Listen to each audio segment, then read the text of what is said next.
Hi everybody. Our next section deals with sets and subsets. In this section we're going to learn what the mathematical definition of a set is, as well as different ways to represent sets, and how subsets are related to sets. Let's get started. A mathematical set is just a collection of things. We usually call those parts of the set members, or usually elements. And so that we know we're talking about a set, we always use braces to represent the elements of a set. So some sets have a finite number of elements in that, like this set shown here. This set contains the number 1, 2, 3, 4, and 5. We'd say it has 5 elements, and you can clearly see what they are. Some sets, though, are infinite. That is to say, you can't possibly list all of the elements. So here's a set, the even numbers, 2, 4, 6, 8, 10, 12, 14, 16. We don't need to list all of them, but we use those 3 dots to show that that evident pattern continues forever. And of course, we have a third set shown here that continues forever in either direction. These are all the multiples, both positive and negative, of 10. 0, 10, 20, 30, 40, 50, and so on. And to the left, we have negative 10, negative 20, negative 30, negative 40, negative 50, and so on. Usually it's pretty evident if there's a pattern what the repeating pattern is. But sometimes it's useful to describe the members of a set, or the elements, using what's called set builder notation, where we use a description to give the elements of the set. So for example, we have here a set A. We know that this is a set because we have our braces. Now, what does this set consist of? Well, we define the set members as X. We sort of use X as the generic name for any member of the set. This symbol, bar, looks like half an absolute value sign, or just a vertical bar, means such that. So we would say that the members of this set, X, are any members such that our value is a month of the year that ends in R. So what are the elements in that set? We could describe the set by listing all of those elements instead of building the set. So if we go through the months of the year, I think you'll agree that September, October, November, and December are all months that end in R, and therefore we would say that this set has 4 elements in it. The thing to note here is that instead of explicitly naming all the members of the set, we sort of built it using a description, and that is set builder notation. Down below that, we have set B. Set B consists of all things X such that our value of X, and here's a new symbol. The symbol that looks like an E means exists within. So we're describing all elements X such that our elements X exist within, and there's our symbol for the natural numbers. So this is a set builder way of describing all the elements within the natural numbers. Do you remember what the natural numbers are? We could also describe that set by listing the elements. The natural numbers are those numbers that we count naturally, including 1, 2, 3, 4, and there's no reason to go beyond that. The pattern is evident. 3 dots, and only 3 dots, shows that that pattern continues. So this is the same set as described. Here we built it by description, and here we actually listed the elements. So I have a couple of practice sets for you. I would like you to read the descriptions for sets C and D, and I would like you to write the set by listing the actual elements in the set. Go ahead and give that a try, pause the video, and resume when you're ready to see the solution. Okay, our set C is described using set builder notation as all elements X such that our members X exist within the natural numbers, and the elements X have to be strictly less than 2. So we want all numbers that are natural numbers and less than 2. So what are the natural numbers that are less than 2?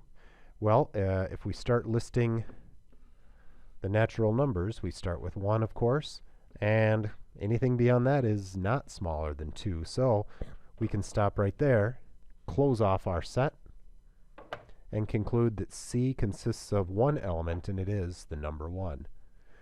In this case, it's much easier to simply list that 1 element of the set than it is to build it using set builder notation. Okay, for the bottom one, that's a little bit trickier. We want all elements x such that x is a hexadecimal digit. So we could say D consists of, what are the hexadecimal digits? Well, by now I think you know them. They are all the digits 0 through 9, as well as A, B, C, D, E, and F. And there we've listed the set by its individual elements, as well as the set builder notation we were given. Let's try this in the other direction. Let's try and take a set where we have the elements listed and write it using set builder notation. So E consists of red, blue, and yellow. So how can we describe the colors red, blue, and yellow? Well, we know that we would start by saying that E consists of all the elements x such that. Now we have to list what the criteria is the members of this set meet. Certainly, all these three have something in common and they all contain the letter E, but there's lots of other colors like green and purple that contain E that aren't listed here. I think you'd probably agree that red, blue, and yellow are all primary colors. So we could say that we have all elements x such that x is a primary color.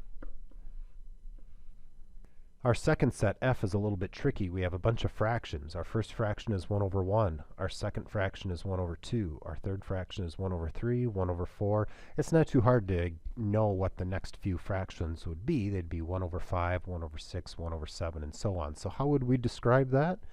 Well, we could say that this set consists of all elements x such that. Now, what do these fractions look like? They all have in common that they're 1 over something. And they're all the natural numbers. We start with 1 over 1, 1 over 2, 1 over 3. So we could say 1 over n, where n exists within the natural numbers. And we've described all those fractions. And our third set, G, we have 0, 0, 0, 1, 1, 0, and 1, 1. What do those all have in common? Well, they're all two-digit numbers, and they're all binary numbers. So we could probably conclude that G consists of all values of x such that x is a binary two-digit number. And instead of listing the elements of the set, we've now built the set using set builder notation. Be careful, because there's a temptation to skip this part right here where we say x is an element because it seems pretty obvious. And it's true, you get the spirit of the set by describing this, but this course is also helping you to understand mathematics as a whole, and there's a large branch of mathematics called set theory where sets are studied in detail, and I would like you to get in the habit of describing sets in the proper way, and so we always start out by describing x such that in each of our sets. Okay, now that we know what a set is, we need to explore equal versus equivalent sets. Equal sets. Sets are equal if they have the same elements. So I have a set here. It consists of the numbers 8, 6, 9, and 2. It's equal to another set that contains 2, 2, 2, 6, 8, 9, 9, and 9. And the reason that those two sets are equal is because repeating elements in a set is pointless. There's no reason to do that. It's kind of like saying that my bowl of soup contains noodles and noodles and noodles and noodles. We really don't need to say that a bowl of soup contains noodles 3 times, because once there's noodles in the soup, there's noodles in the soup. We don't need to say this set contains 9 3 times. Saying it once is good enough. So even though there's some repetition, these sets are equal. They contain the same elements. Look at the two sets on the bottom of your screen. X such that x exists within the natural numbers and x is less than 8. What does that set look like? Natural numbers means we would start at 1, but since we have to stay less than 8, we would stop at 7. The set on the right, x such that x is an octal digit, is very similar, but octal digits would also include 0. So while these two sets are close to being equal, the fact that the one on the right contains 0 and the one on the left does not means that they are not equal. Note here also that when we say sets are equal, we can represent that using a plain old equal sign. And if they're not equal, we use the not equal to sign just as you intuitively would. Now there's a related but different relationship called equivalent sets. Sets are equivalent if they have the same number of elements. It has nothing to do with what the elements are. If two sets have the same number of elements, we say that they are equivalent and that they would act the same way. So 8692, our four-element set, is certainly not equal to the set with 1, 2, 3, and 60, but since they both have four elements, we can say that they are equivalent. The symbol for equivalent sets is this double-spined arrow pointing in each direction. That means that these two sets are equivalent, but not necessarily equal. Down below, we have another rather eclectic set. The letter A, the color blue, a cat, an earring, JZ, the letter X, the letter Y, and the number 9. As it turns out, that is equivalent to X such that X is an octal digit. Why is that?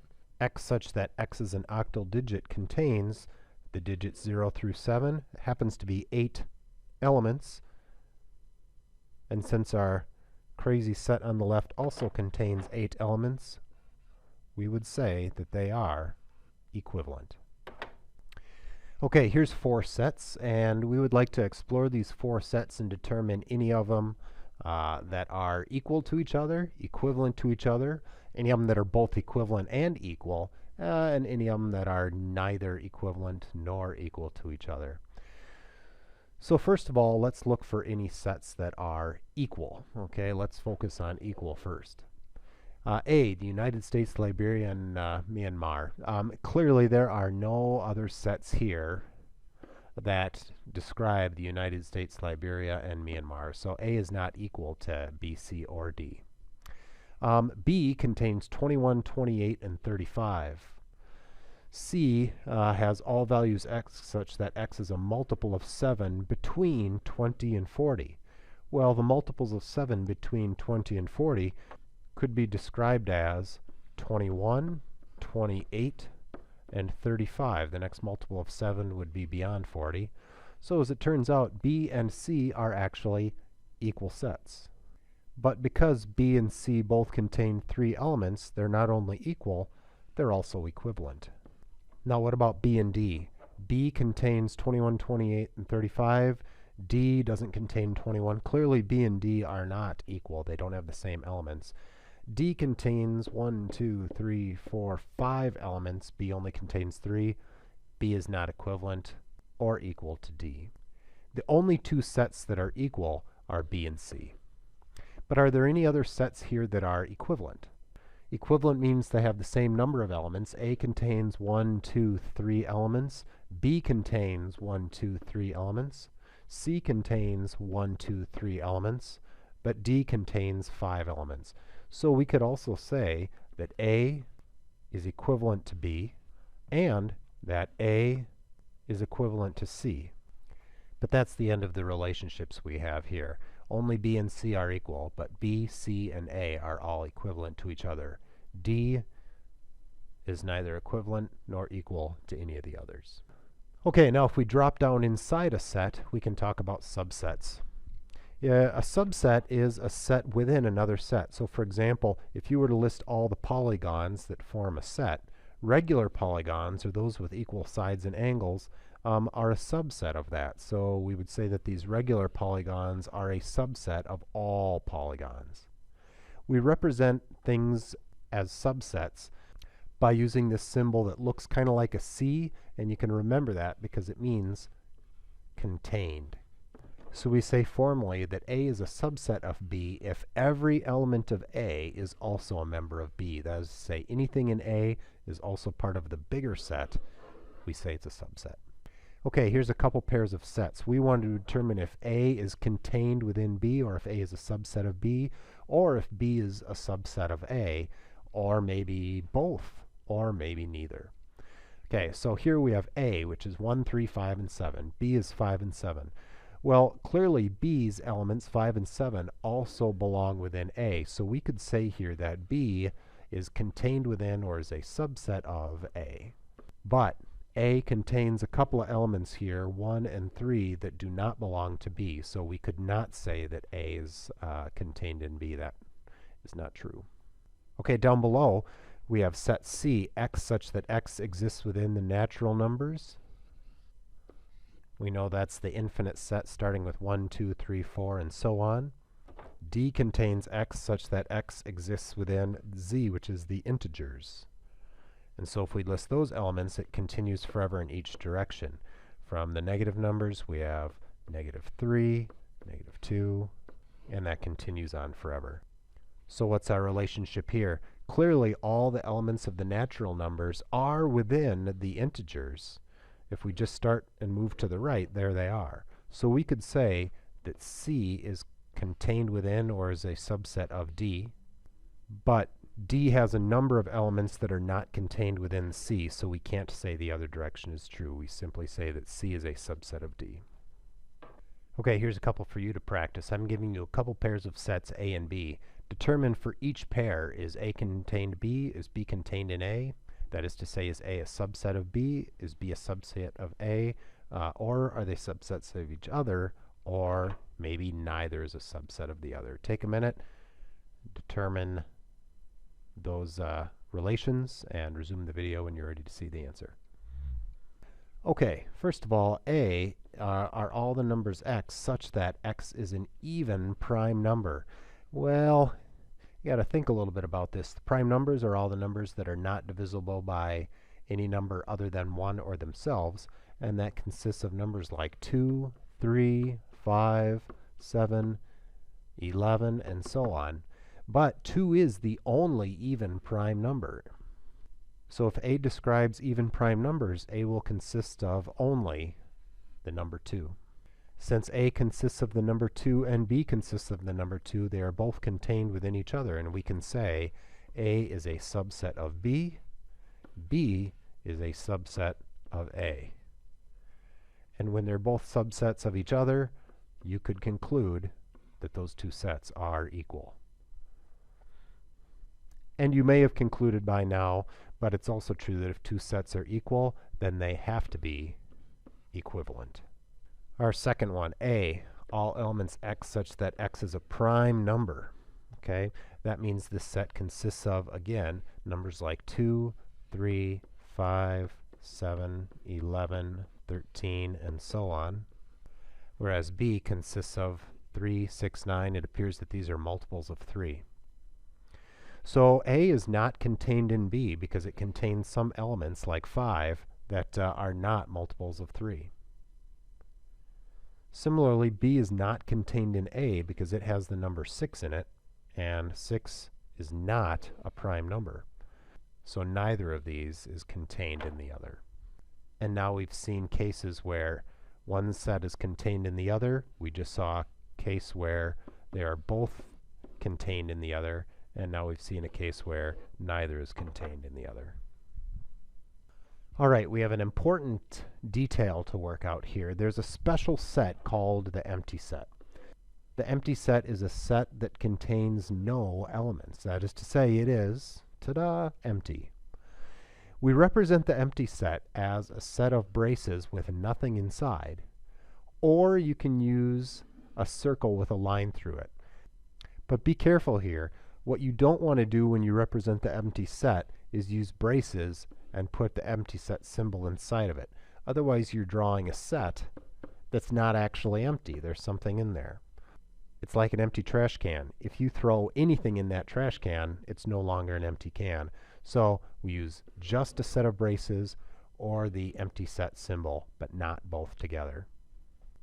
So here's a case where we have an empty set. This set consists of all elements x such that x is less than 0 and x is a natural number. Well, remember, the natural numbers are things like 1, 2, 3, and so on. But if we also want numbers that are less than 0, there are none. So there is no numbers that are less than 0 and a natural number. So we would say that this set is empty. It is the empty set. Again, an empty set can't contain a 0, then it's not empty. The empty set can't contain a symbol, otherwise it's not empty. Here's a question. Why do we say the empty set and not an empty set? Well, it's because there's only one. There's lots of different sets out there, But if a set is empty, it is the empty set. All empty sets are equivalent because all empty sets contain 0 elements. So now that you know what a subset is, a fundamental thing to be able to do is to list all the subsets of a given set. So here's a set consisting of paper, rock, scissors. What will the subsets be? There's going to be a bunch of them. I'm going to shorthand this a little bit and represent paper with P, rock with R, and scissors with S. So certainly we would have the 3 sets containing just paper, just rock, or just scissors. But also, we'll have all the sets that contain 2 of the 3, like paper and rock, paper and scissors, and rock and scissors. Now, are there any other subsets? Remember, a subset is a set whose elements are all contained within the larger set of paper, rock, scissors. That means paper, rock, scissors is also a subset. Now, are there any more? Yeah, there's one more set, and that is, of course, the empty set. The empty set is a subset of all other sets because it doesn't contain any elements at all. The empty set is a subset of all other sets. And so you can see here, and this is important, that there were 3 elements in our original set, and we have 1, 2, 3, 4, 5, 6, 7, 8 subsets. Now this set P, R, and S, that's the same as our original set. It might seem a little cheesy to include that as a subset, even though it does meet the definition. All the elements of paper, rock, and scissors are contained within paper, rock, and scissors. So if we don't want to repeat stating the original set, we define a proper subset. And a proper subset is a subset that is a subset but not equal to the original set. So we throw out the one that is equal. So as you saw a few minutes ago, A is contained in B, or is a subset of B, means that A is a subset of B. But if we remove that bottom line, now we're saying the same thing, but we're taking away the possibility of them being equal. A has to be a proper subset of B. So a proper subset means it's contained within and it's not equal to the original. So how many proper subsets would we have for paper, rock, scissors? We'd have all the same ones, but we'd have to throw out the equivalent and equal set PRS, and that would mean we would have only 7 proper subsets. Okay, I'd like you to take just a minute here and do a little bit of practice. There's a couple of questions for you to do. Go ahead and do all those on your screen, scribble those down, and resume the video when you're ready to see the solutions. Okay, we'll abbreviate snap, crackle, and pop with S, C, and P. The key here is that we want to list all the proper subsets, so we don't want to list the set that's equivalent. So we have the sets that all contain 1 element. We have the 3 sets that each contain 2 elements. And of course, we have the empty set. And there's our 7 proper subsets. List all the proper subsets of B, which contains elements 8 and 6. Well, proper subsets, we can't list the set itself. So we'll have a set that contains 8. We'll have a set that contains 6. We'll have the empty set, and that's it. We have 3 proper subsets. If we removed the word proper and simply said we wanted to list all the subsets, then we could include the set itself. Note here that B contained 2 elements and gave us 4 subsets, but only 3 proper subsets. That's going to be important in just a minute. List all the proper subsets of C, which consists of just the element 1. Well, proper, it can't be the set itself. It has to have fewer elements. The only subset that contains fewer elements would be the empty set. That is the only proper subset of C. And what are the subsets of the empty set? That's a bit of a philosophical question, but since the empty set is a subset of all other sets, the subsets would be, and I'll use the circle with a line symbol here, the empty set. What if this question said, list all the proper subsets? Is the empty set a proper subset of the empty set? In other words, we know that this is true. the empty set is contained within the empty set. But is this also true? Is it a proper subset? And the answer is no, because in order to be a proper subset, it has to be not equal, and those two are equal. So the empty set is a subset of all other sets, including itself. Okay, one more thing for us to work out here. Determine the number of subsets for each of the following.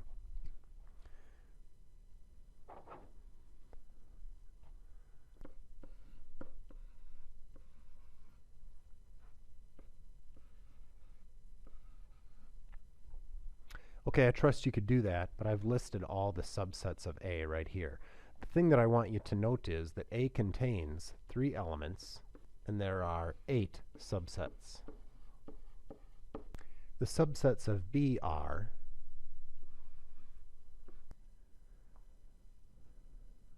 there's all the proper subsets. The thing to note here is that B contained 4 elements.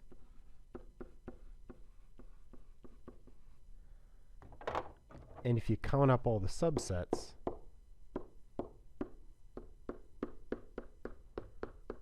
there are 16 subsets. There's a relationship here. Do you see what it is?